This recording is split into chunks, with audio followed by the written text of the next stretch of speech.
হ্যাঁ ভালো আছি। হ্যাঁ রাখো। বুঝলেন দেলোয়ার সাহেব, আমাদের ফারহান তো আমেরিকার একটা ইউনিভার্সিটিতে চান্স পেয়েছে। এ তো খুবই খুশির সংবাদ স্যার। হ্যাঁ তা তো অবশ্যই, জানেন তো বিশ্বের সব নামকরা ইঞ্জিনিয়ার তৈরি হয় সেখান থেকে।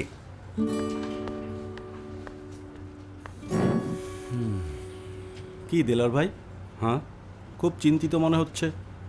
আমার ছেলেটা এবার ক্লাস 9-এ উঠলো। কোন বিভাগে যে পড়াবো সিদ্ধান্ত আসতে পারছি না ভাই।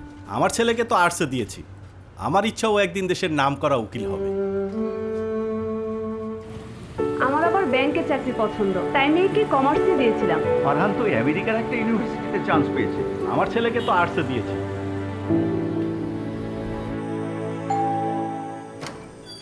বাবা,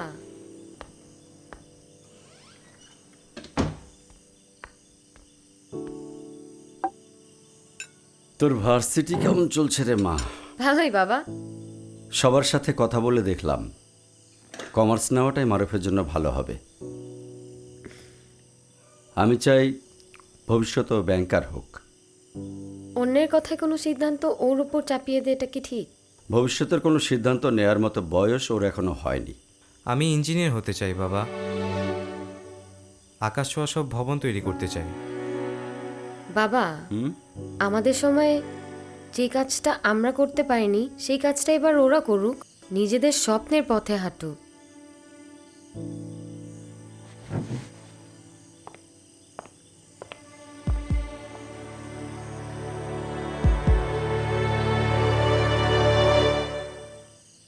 তোর সায়েন্সের কি কি বই লাগবে আমাকে লিখে দিস, কাল অফিস থেকে আসার পথে নিয়ে আসবো। থ্যাংক ইউ সো মাচ বাবা। নবম শ্রেণী থেকেই মারুফের মতো এমন লক্ষ্য শিক্ষার্থীর মনে ডানা মেলে ভবিষ্যতের স্বপ্ন। ওদের কেউ হতে চায় ডাক্তার, কেউ ইঞ্জিনিয়ার, কেউ বা আইনজীবী। প্রজন্মের পর প্রজন্ম ধরে কোটি শিক্ষার্থীর এমন অজস্র স্বপ্ন পূরণে আস্থা হয়ে পাশে আছে পাঞ্জেরি। নিজেকে আবিষ্কারের এই তো সময়। তোমার ভেতরে যদি স্বপ্ন রয়, নবম থেকেই পাঞ্জেরির সাথে ছুটে চলো নির্ভয়। পাঞ্জেরি, মেধা ও মননশীলতার বিকাশে।